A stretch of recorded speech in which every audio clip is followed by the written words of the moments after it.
धोखा धोखा एक ऐसी चीज है जिससे हम सब लोग गुजर चुके हैं।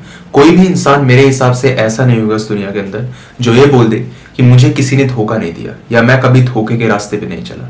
हर किसी शख्स के साथ में ये चीज होती है कि उसको जिंदगी में धोखा मिलता ही है, चाहे प्यार में मिले, चाहे बिजनेस में मिले, चाहे घर वाले दे। बहुत तरीके के धोखे यहाँ पे होते हैं। हम लोगों ने अक्सर ये बात सुनी है कि लोग कहते हैं, बड़े बुजुर्ग कहते हैं कि हमें धोखे के रास्ते पे नहीं चलना चाहिए। ये अक्सर लोग कहते हैं, लेकिन फिर भी कोई भी शख्स इस दुनिया में ऐसा नहीं है जो धोखे से ना बचा हो। अब शायद आपने एक चीज पे गौर नहीं किया, मैंने कहा कि हम लोगों को यहाँ पे धोखे के रास्ते पे नहीं चलना चाहिए। बात सही है, लेकिन क्या हो अगर मैं आपको बताऊं कि सचमुच इस दुनिया में ऐसे रास्ते हैं जहां पर आपको सिर्फ धोखा ही मिलेगा। और वो मैं धोखे ऐसे नहीं कह रहा आपसे कि छोटे मोटे धोखे जहां पे आपके कोई फाइनेंशियल लॉस वगैरह हो जाए, इस तरीके का कोई धोखा नहीं। धोखे से रिलेशन मेरा ये है कि कुछ इस तरीके का धोखा आपको मिलेगा जिसके चलते शायद आपकी जान भी चली जाए। वो धोखा मौत के बराबर है।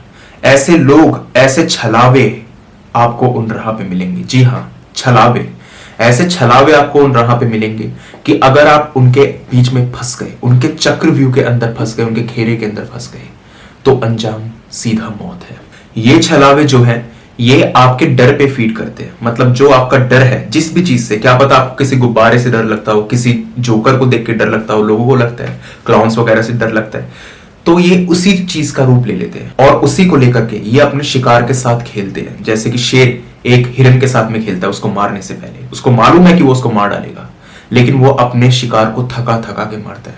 छलावा भी कुछ ऐसा ही करता है। वो इस तरीके का रूप ले लेगा उस रास्ते के ऊपर, उस जगह पे जहां पे उसका राज है। वो ऐसा यहां पे रूप ले लेगा जिसके चलते आप उधर फंसेंगे, उससे डरेंगे, और जितना डरेंगे वो उतना यहाँ पे पावरफुल होता जाएगा और अंत है यहाँ पे सीधा मौत। ऐसा ही कुछ सिनेरियो यहाँ पे श्रेया के साथ हुआ था बैक इन 1999, जब वो सिर्फ 6 साल की थी और वो अपने फादर के साथ यहाँ पे एक ट्रिप से वापस आ रही थी। श्रेया अपने छोटे भाई के साथ यहाँ पे थी जो कि सिर्फ और सिर्फ 4 साल का था। दोनों बच्चे बहुत ज्यादा छोटे थे। तो उनके साथ में कुछ ऐसा इंसिडेंट हुआ, एक ऐसे छलावे से उनकी मुलाकात हुई, एक ऐसे रास्ते पे वो चले गए जहां पे वो दोबारा कभी जाना नहीं चाहेंगे। एक ऐसी भूल भुलैया में वो फंस गए कि अगर जरा सी भी देरी होती यहाँ पे श्रेया से, अगर वो जरा सा भी उस छलावे के बीच में फंस जाती तो शायद से आज वो जिंदा नहीं होती। कुछ ऐसा ही इधर श्रेया के साथ में हुआ, उस मौत के रास्ते पे जहां से वो जिंदा बच के आ गई, उस नरक से जहां से वो जिंदा वापस आ गई। तो क्या है कहानी, मैं आपको बता देता हूँ। कहानी की शुरुआत दरअसल होती है 6 जुलाई 1999 में, और ये इंसिडेंट हुआ था मुंबई में। श्रेया बेसिकली एक रिलेटिव से मिलने कहीं पर जा रही थी। उनके रिलेटिव की हालत यहाँ पे अच्छी नहीं थी, वो काफी ज्यादा बीमार थे और वो हॉस्पिटलाइज्ड थे। तो उनको लग रहा था कि शायद उनकी डेथ हो जाएगी, जिसके चलते उन्होंने यहाँ पे श्रेया के फादर रमेश को कॉल की और उनको कहा कि तुम अपने दोनों बच्चों को लेकर के, श्रेया और मोंटी को लेकर के मेरे पास में आ जाओ। मोंटी जो है उनका निकनेम है, उनके छोटे भाई का निकनेम मोंटी है, तो वो उनको इसी नाम से बुलाती है। तो उन्होंने कहा कि उन जो हमारे रिलेटिव थे, शायद उनके मामा थे, वो उन्होंने कहा कि हमारे मामा ने हमें कहा कि शायद मेरी यहाँ पे मौत हो जाएगी और मरने से पहले मैं दोनों बच्चों को देखना चाहता हूँ, उनसे मिलना चाहता हूँ। बहुत वो क्लोज थे उन बच्चों के। तो जो रमेश थे, उनके फादर जो थे, उन्होंने कहा ठीक है, मैं इन दोनों बच्चों को आपसे मिलवाने के लिए लेके आता हूँ। रास्ता कुछ 2 घंटे लंबा था, नेशनल हाईवे से उनको होकर के जाना था। वो वहां से जा रहे थे, मुंबई से थोड़ी दूर वो आ चुके थे। रास्ते में कोई भी ऐसी चीज नहीं थी कि जिसके चलते आप ये कह सके कि वो रास्ता जो है वो हॉन्टेड है या वो जगह जो है ऐसी है जहां से लोगों को नहीं जाना चाहिए। रोड खचाखच भरी हुई थी, नेशनल हाईवे पे गाड़ियों का आना जाना लगा हुआ था। ऐसा कुछ भी वहां पर नहीं था जिसके चलते आप ये कहें कि ये जगह कुछ अजीब है या यहाँ पे कुछ सुनसान है जिससे लोग यहाँ पर आने से डरे। चोरों वोरों का खतरा कुछ नहीं था। सैकड़ों गाड़ियां रोज आती थी, सैकड़ों गाड़ियां रोज जाती थी। इस तरीके का वो रास्ता हुआ करता था। वहां से श्रेया और उनकी फैमिली बेसिकली यहाँ पर जा रहे थे अपने रिलेटिव से मिलने। वो 2 घंटे का रास्ता क्रॉस करते हैं और उसके बाद उस हॉस्पिटल में पहुंच जाते हैं जहां पे वो एडमिट हुए थे। उधर पहुंचने के बाद में श्रेया उनसे मिलती है, बातचीत करती है। वो काफी रो रहे थे और वो काफी दुखी थे, शायद उनको लग रहा था वो बच नहीं पाएंगे, बट फिर भी आखिरी में श्रेया को घर तो वापस आना ही था। वो वहां पर मिले, बात करी, थोड़ा इमोशनल हो गया था सीन जो भी था। उसके बाद में वो लोग वापस वहां से आने लगे। रास्ते में जब वो लोग वापस आ रहे थे तो श्रेया के फादर को यहाँ पे लगा कि शायद इधर एक शॉर्टकट हो सकता है, जहां से जो रास्ता है 2 घंटे का, ये बहुत ही कम टाइम में यहाँ पे कवर हो सकता है। तो उन्होंने सोचा यहाँ पर मैं उस शॉर्टकट को ले लेता हूँ, बट उनको वहां पर वो शॉर्टकट दिख नहीं रहा था। रात के कुछ 8 साढ़े 8 बज गए थे, तो वहां पर भी हॉस्पिटल में बैठे बैठे भी उनको 2-3 घंटे हो गए थे। तो इसी चक्कर में 5-7 घंटे तो यहीं बीत गए थे। आ रहे थे वापस, आते आते उनको लग रहा था कि यहाँ पर अगर मैं शॉर्टकट पकड़ लूंगा तो रास्ता जो है जल्दी कवर हो जाएगा। उनका सोचना गलत भी नहीं था, अक्सर हम लोग शॉर्टकट जिंदगी में लेते ही हैं। लेकिन मैंने आपको पहले भी बताया था अपनी कहानी में कि अक्सर जो शॉर्टकट्स होते हैं ये हमें ऐसी राह पर लेकर चले जाते हैं जिसका हमें सिर्फ अफसोस होता है, जिसका हमें सिर्फ पछतावा होता है। इसका मतलब ये नहीं है कि हमें शॉर्टकट्स को नहीं आजमाना चाहिए, बट कभी कभी ये शॉर्टकट्स बहुत घातक साबित होते हैं। ऐसा ही कुछ सिनेरियो यहाँ पे श्रेया के साथ में भी होने वाला था। श्रेया के फादर यहाँ पे शॉर्टकट लेने की सोच तो रहे थे, बट शॉर्टकट उनको नजर नहीं आ रहा था। उनको लग रहा था कि उनको लॉन्ग रूट से जाना पड़ेगा, उसी हाईवे से होते हुए जाना पड़ेगा। अचानक से न जाने क्या होता है, थोड़ी दूर जाने पे कुछ 2-3 किलोमीटर वो उनकी गाड़ी आगे चली होगी। उधर जाने के बाद में श्रेया के फादर को यहाँ पे एक शॉर्टकट नजर आता है। जिस शॉर्टकट की उनको दरकार थी, जिस शॉर्टकट के बारे में वो सोच रहे थे, वो शॉर्टकट उनको नजर आ जाता है। वो सोचते हैं चलो गाड़ी को इस राह पे मोड़ लिया जाए। वो गाड़ी को जब उस राह पे मोड़ते हैं तो उन लोगों को, जितने भी लोग गाड़ी के अंदर बैठे हुए थे, श्रेया, मोंटी और रमेश जो उनके फादर थे, उनको एक अनइजीनेस फील होती है उस रास्ते पे। उनको लगता है कि इस रास्ते पे हमारा दम सा घुट रहा है, या फिर मौसम जो है काफी फॉगी सा हो गया है। अब मुंबई में फॉग होना काफी अजीब बात है। मुंबई में वैसे ही गर्मी रहती है, सर्दियों में भी गर्मी रहती है, और ये मैं बात आपसे जुलाई की कर रहा हूँ। तो जुलाई में तो भाई मतलब गर्मी ही गर्मी है, चाहे आप नॉर्थ में कहीं पर भी चले जाए तब भी गर्मी है। ऑल ओवर इंडिया में लगभग गर्मी रहती है, अगर हम पहाड़ों का रीजन छोड़ दे तो। उनको वहां पे फॉग वगैरह दिखाई दे रही थी। इधर श्रेया के फादर को थोड़ा अजीब लगा कि ये फॉग वगैरह क्यों है या क्या है। तो उन्हें लगा कोई बात नहीं, यहाँ पर जो है आसपास पेड़ बहुत ज्यादा है, तो शायद ठंडक होगी, पेड़ों के आसपास ठंडक होती भी है, और फॉग वगैरह होना कोई ज्यादा बड़ी बात लग नहीं रही थी उन्हें। अगर वो उस रास्ते की दहलीज से ही वापस अपनी गाड़ी को मोड़ लेते तो जो अंजाम उनके साथ में हुआ था उसको टाला जा सकता था। ऐसा अंजाम, एक ऐसा हादसा उनके साथ में होने वाला था जिसका अंदाजा श्रेया के फादर को ख्वाबों ख्यालों में भी नहीं आया होगा। उन्होंने कभी भी नहीं सोचा होगा अपनी वाइल्डेस्ट ड्रीम्स के अंदर भी कि वो आज एक ऐसे शख्स से मिलेंगे, वो एक ऐसी एंटिटी से मिलेंगे जो दिखती नहीं है, जो कोई भी रूप ले सकती है। वो उस रास्ते पे चले गए। थोड़ी दूर वो जब आगे गए तो उनको दिख रहा था कि जो गाड़ियां, एक इक्का दुक्का जो गाड़ियां अभी तक रोड पे चल रही थी, वो भी गायब है। अब कोई भी गाड़ी रोड पे चल नहीं रही है, सिर्फ उनकी गाड़ी है। उन्हें लगा रास्ता नया नया है, शॉर्टकट है, तो भाई यहाँ पर लोगों को मालूम नहीं होगा कि यहाँ पर भी आना होता है। तो उन्होंने अपनी गाड़ी को यहाँ पे कंटिन्यूसली 60-70 की स्पीड में भगाना जारी रखा। थोड़ी दूर वो आगे और गए होंगे कि वहां पर बारिश स्टार्ट हो जाती है। अब कमाल की बात इधर यह है कि रास्ता और मौसम दोनों ही एकदम क्लियर थे। बिल्कुल ऐसा मौसम था कि बारिश का तो नामो निशान नहीं था, कहीं पर भी कोई सोच नहीं सकता था। बट आगे जाकर के उसी रास्ते पे बारिश होनी स्टार्ट हो जाती है। उन्हें लगा कि पता नहीं भाई मौसम का कुछ समझ में आता नहीं है, बारिश हो गई। बारिश जो थी वो इतनी तेज थी कि उसके अंदर ड्राइव करना पॉसिबल नहीं था। फिर भी उन्होंने सोचा कि रोड जो है वो खाली है और मैं अकेला ही ड्राइव यहाँ पे कर रहा हूँ, तो मैं ज्यादा तेज नहीं तो एटलीस्ट 30 की स्पीड में गाड़ी को चढ़ा लेता हूँ। इसमें ऐसा भी होगा कि एक्सीडेंट होने का जो संभावना है वो भी कम हो जाएंगी और हम लोग यहाँ से पहुंच भी जाएंगे। कहीं ना कहीं उन्हें लग रहा था कि अगर मैं यहाँ पर हाईवे ही पकड़ लेता तो भी ठीक रहता, और ये रास्ता पता नहीं कहाँ पे जाएगा। उस वक्त गूगल मैप्स वगैरह होते भी नहीं थे, तो लोगों को कुछ मालूम भी नहीं चलता था। तो वो आगे बढ़ते चले गए। अचानक से उनको एक आवाज आती है कि उनका जो टायर है, उनकी कार का टायर, वो पंचर हो चुका है। उसके बाद में दूसरा टायर पंचर, उसके बाद में तीसरा टायर पंचर, उसके बाद में चौथा टायर, चारों टायर फुस, चारों टायर एकदम से पंचर। गाड़ी बीच रास्ते में रुक चुकी है। बारिश ऊपर से हो जा रही है। अब उन्हें यह समझ नहीं आता कि इस वक्त पर मैं जाऊं तो जाऊं कहां, क्योंकि इधर से वापस जाने का मतलब है कि जो 10-12 किलोमीटर का सफर हमने तय किया है वो हम वापस पैदल चल करके तय करें, और मैकेनिक वगैरह तो यहाँ पे हाईवे पे मिलना लगभग नामुमकिन है।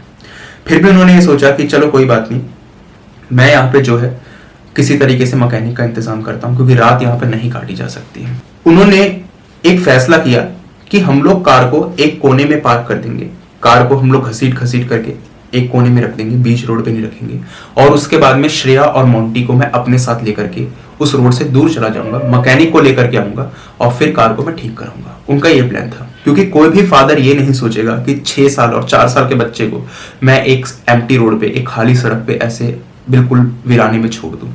उनका सोचना सही भी था, लेकिन अचानक से उनका मूड बदल गया।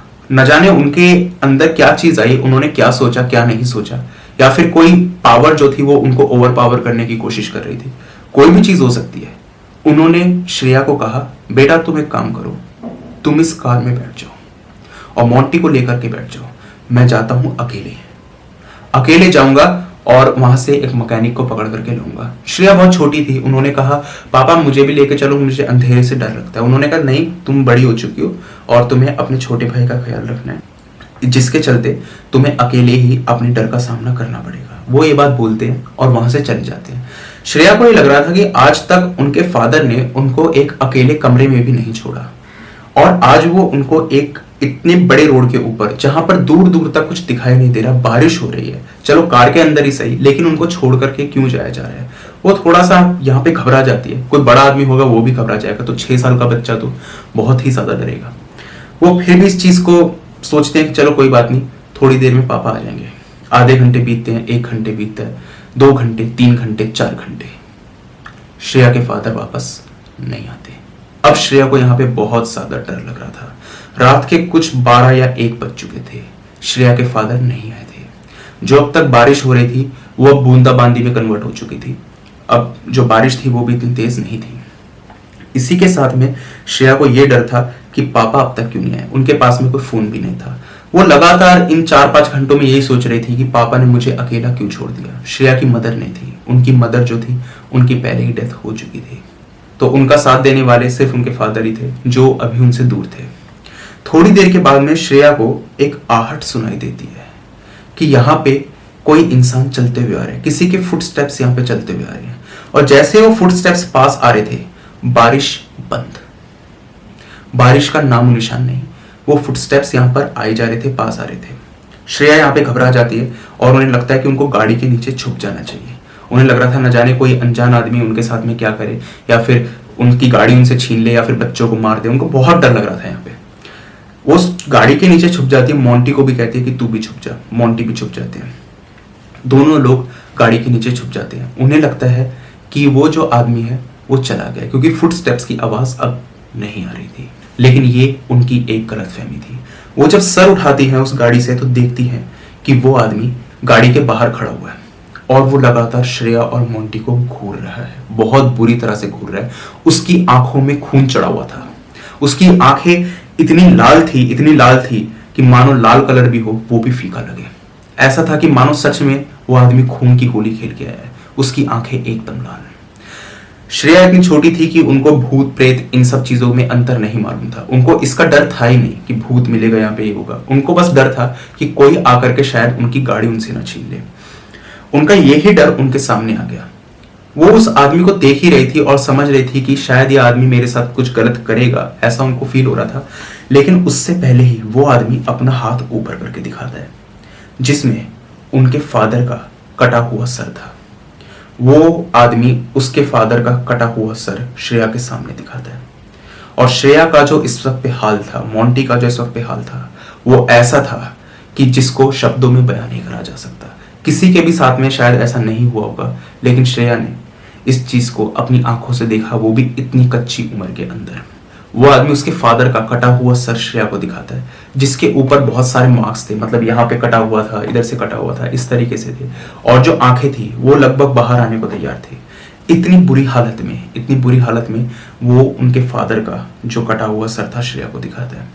श्रेया को लग रहा था कि अब उन्हें यहाँ से भागना चाहिए किसी भी तरीके से। लेकिन वो भागती भी तो भागती कैसे, क्योंकि गाड़ी जो थी वो बाहर से लॉक्ड थी। श्रेया के फादर लॉक करके गए हुए थे, तो उन्हें लग रहा था कि वो यहाँ से भाग भी नहीं सकती। अचानक से जो उनका डर था वो उनके सामने आ जाता है। वो आदमी गाड़ी की चाबी से इधर गेट खोलता है और अंदर आ रहा होता है। उसके हाथ में एक चेन सॉ होता है, आपको दिख रहा होगा चेन सॉ कैसा होता है, वो उसके हाथ में था। और उसका इरादा यहाँ पे श्रेया को भी मारने का था। श्रेया को इधर बेहद डर लग रहा था। श्रेया यहाँ पे भागने की कोशिश करती है। वो मोंटी को उठाती है और मोंटी के साथ में भागने की कोशिश करती है। अब 6 साल का बच्चा जो होता है वो तेज भाग भी नहीं सकता, छोटे कदम होते हैं तो धीरे धीरे भाग सकता है। श्रेया यहाँ पे बेहिसाब कोशिश कर रही थी भागने की। वो जितना दूर भाग रही थी वो आदमी हंसे जा रहा था, जैसे उस आदमी को मालूम हो कि अंजाम क्या होगा। जैसे मैंने आपको शुरुआत में भी बताया है कि एक शेर एक हिरन के साथ खेलता है तो किस तरीके से खेलता है। उसको मालूम है कि उसका शिकार कहीं नहीं जाने वाला। यही काम वो आदमी भी कर रहा था। वो हंस रहा था और बार बार उसकी हंसी जो थी वो गूंजे जा रही थी। श्रेया जहां से भागती वो वापस उसी स्पॉट पे आ जाती। वो दाएं जाने की कोशिश करती, दाएं से आकर के दोबारा से गाड़ी के सामने, बाएं जाती दोबारा से गाड़ी के सामने, गाड़ी के सामने से भागती तब भी गाड़ी के सामने।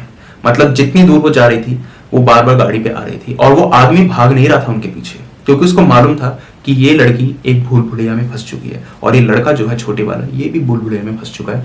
यहां से ये लोग बाहर नहीं जा सकते। उसको इस बारे में क्लियर इंडिकेशन हो चुका था कि ये लोग यहां से बाहर नहीं जाएंगे। वो श्रेया का भी हाल कुछ ऐसा ही करने वाला था। मौत से तो हम सभी को डर लगता है, लेकिन श्रेया का जो डर था वो एक लेवल अप इसलिए था क्योंकि जो उनकी मदर थी उनका मर्डर हो चुका था जब श्रेया सिर्फ और सिर्फ 2 साल की थी और मोंटी का यहाँ पे सिर्फ जन्म ही हुआ था। उस वक्त पर श्रेया की मदर का मर्डर हो गया था। किसने मर्डर किया था किसी को नहीं पता। श्रेया के फादर को भी इसके बारे में मालूम नहीं चला था। केस वेस चल ही रहा था और उसके 4 साल के बाद में उनके फादर का भी उनकी आंखों के सामने मर्डर हो गया था।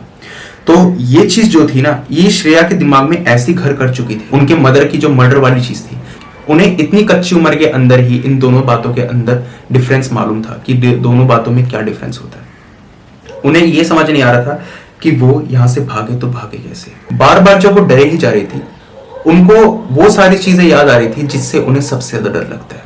उन्हें वो आदमी तो दिखाई दे ही रहा था, इसी के साथ में श्रेया को यहाँ पे जोकर से बहुत ज्यादा डर लगता था। अब श्रेया जब उस रास्ते पे आगे बढ़ रही थी तो श्रेया को दिखाई देता है कि आगे से 3 जोकर चलते हुए आ रहे हैं। मतलब जो जो उनका डर था वो डर सामने आ रहा था। कौन आएगा उस रास्ते के ऊपर? रात के 1 बजे जोकर कहां से आ सकता है? 3 जोकर बड़े बड़े श्रेया की तरफ चलते हुए आ रहे थे। मोंटी को इधर ट्रक से डर लगता था। आगे से मोंटी को एक ट्रक आते हुए दिखाई देता है। श्रेया को यहाँ पे ट्रक से डर नहीं लगता था। श्रेया यहाँ पे लिफ्ट मांगने की कोशिश करते, चिल्लाती है रुक जाओ, लेकिन वो ट्रक चला जाता है। मोंटी बिल्कुल सहम जाते हैं क्योंकि उनको ट्रक से, उसके हॉर्न से, इस चीजों से बहुत ज्यादा डर लगता था श्रेया को जोकर से। श्रेया बार बार भाग करके कभी इधर जा रही कभी उधर जा रही। वो आदमी उधर ही खड़ा हुआ था। आखिरी में थक हार करके श्रेया उस गाड़ी के पास आके वापस खड़ी हो जाती है। जब वो खड़ी होती है तो उस गाड़ी के पीछे छुपने की कोशिश कर रही थी। एक नादान बच्चा बस यही सोच सकता है कि शायद मैं इसी तरीके से बच जाऊं। वो छुपने की कोशिश कर रही थी, लेकिन उनको वापस से उस फुटस्टेप्स की आवाज सुनाई देती है। वो शख्स, वो चेन सॉ लेकर के वो शख्स उनके सामने दोबारा से खड़ा हो जाता है। श्रेया उससे पूछती है, अंकल आप मुझे मारना क्यों चाहते हो? मैंने आपका क्या बिगाड़ा है? वो शख्स कुछ नहीं बोलता। वो कुछ नहीं बोलता और उसके बाद में वो अचानक से गायब हो जाता है। जैसे ही वो गायब होता है श्रेया को यहाँ पे एक चैन की सांस आती है। उनको रिलीफ मिलता है कि चलो ये आदमी गायब हो गया, जो भी था ये चला गया। वो गाड़ी के अंदर बैठने की कोशिश करती है कि अचानक से सामने से वो आदमी आ जाता है और वो जोकर का रूप ले लेता है। उनके साथ में बार बार वही इंसिडेंट हुए जा रहा था। बार बार घूम करके जो भी उनके डर थे वो फियर उनके सामने आए जा रहे थे। उन्हें अब ये समझ नहीं आ रहा था कि वो इस फियर से ओवरकम कैसे करे। बहुत ज्यादा सहम चुकी थी वो। मोंटी बार बार देख रहे थे कि उनके सामने से ट्रक गुजर रहा था। एक ट्रक लगातार उनके सामने से गुजरे जा रहा था।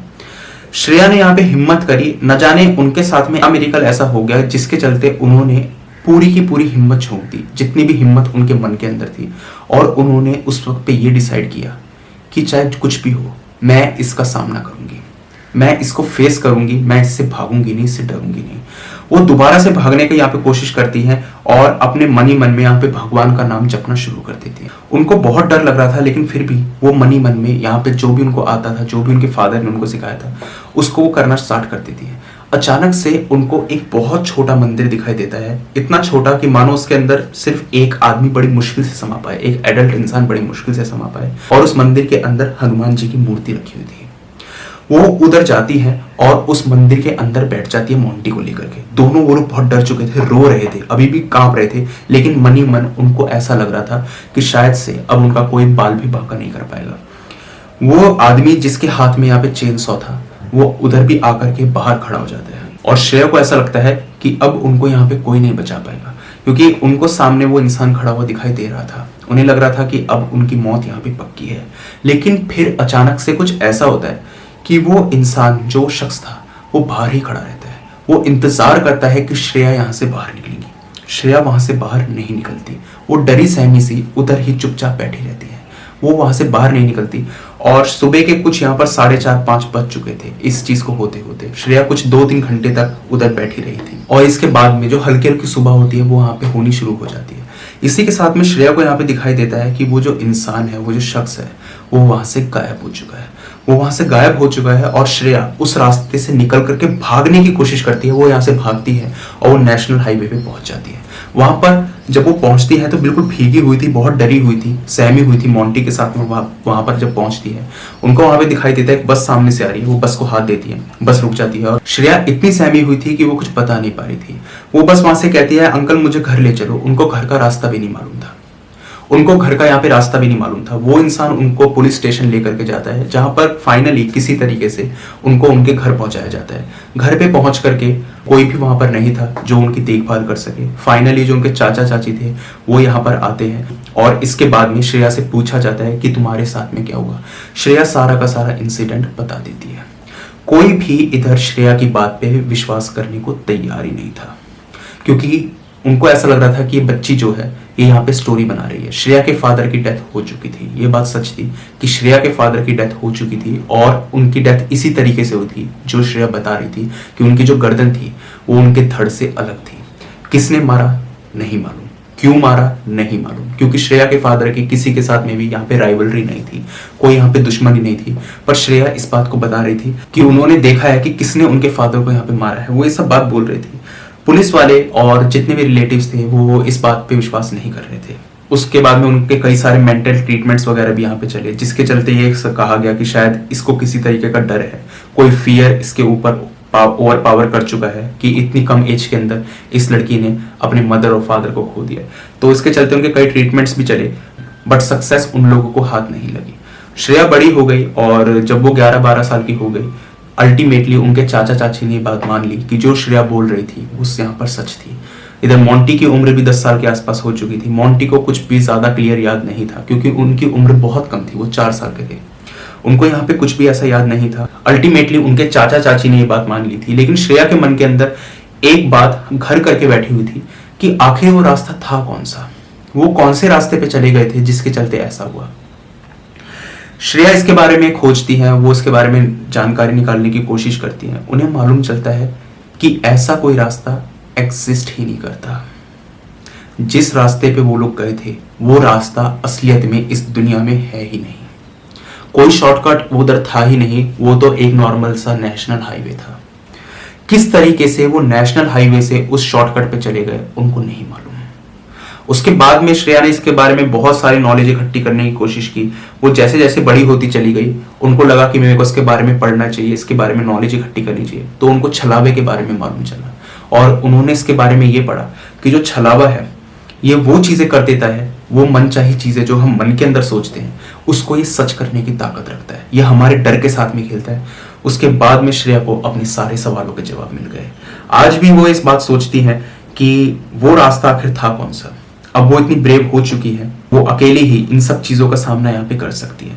उनको आज भी अपने इस सवाल का जवाब नहीं मिल रहा है कि वो रास्ता आखिर था कौन सा, वो उस रास्ते पे चले कैसे गए।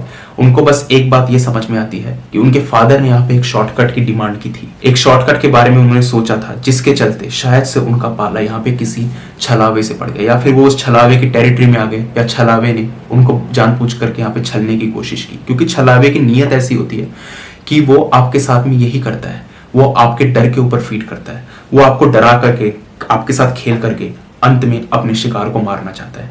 इस तरीके से ही कुछ छलावा यहाँ पे करता है। बहुत से ऐसे इंसिडेंट होते हैं कि लोग छलावे से यहाँ पे बच करके बाहर नहीं आ पाते। श्रेया ने जब ये स्टोरी शेयर की तो उन्होंने यही बोला कि शायद से अगर मैं उस छलावे के छल में फंस जाती जो मेरे फादर फंस गए थे तो शायद से मेरा अंजाम और मेरे भाई का अंजाम भी मौत होता। बट मैंने अल्टीमेटली पता नहीं कहां से मेरे मन के अंदर इतनी ताकत आ गई, मैंने क्या सोचा उस वक्त पे उस कच्ची उम्र में कि मैंने ये सोच डाला कि मुझे इसका सामना करना है, और मैं वहां से भागना मैंने स्टार्ट किया, भगवान का नाम मैंने लेना स्टार्ट किया, जिसके चलते फाइनली मैं अपने डर को ओवर पावर कर पाई, अपने डर से मैंने जीत पा ली, और इसी के चलते आज मैं शायद इस दुनिया में जिंदा हूँ। तो ये सारा का सारा इंसिडेंट यहाँ पे श्रेया के साथ हुआ था, जहाँ पे उनका पाला एक ऐसी एंटिटी से हुआ, एक ऐसे शख्स से, एक ऐसी आत्मा, एक ऐसे छलावे से हुआ जिसके बारे में वो कुछ नहीं जानती। आज भी ऐसे बहुत से आंसर्स हैं जो उनको नहीं मिले हैं।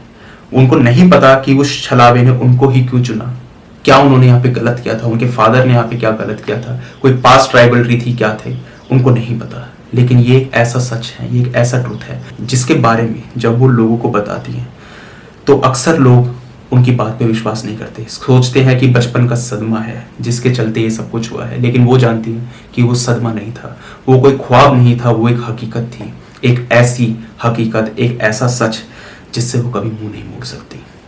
तो ये था एक इंसिडेंट जो यहाँ पे श्रेया के साथ हुआ एक नेशनल हाईवे पे बैक इन 1999। अगर आपके पास में भी कोई ऐसा रियल हॉरर और क्रीपी इंसिडेंट है तो आप मेरे साथ मेरी जीमेल आईडी पर शेयर कर सकते हैं, यहाँ पर आपको ऊपर दिखाई दे रही होगी।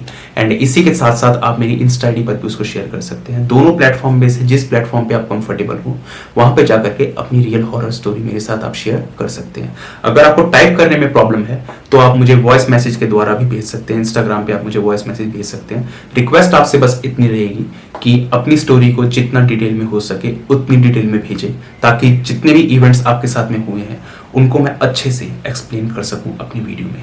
तो मुझे आपकी स्टोरी का इंतजार रहेगा। जैसे ही आपकी स्टोरी मुझे मिलेगी उसके ऊपर अलग से एक दिन मैं वीडियो बना दूंगा। तो आज की वीडियो के अंदर बस इतना ही था। अब मुझे दीजिए इजाजत, मिलता हूं जल्दी आपसे अगली वीडियो में। तब तक के लिए टेक केयर, गुड बाय।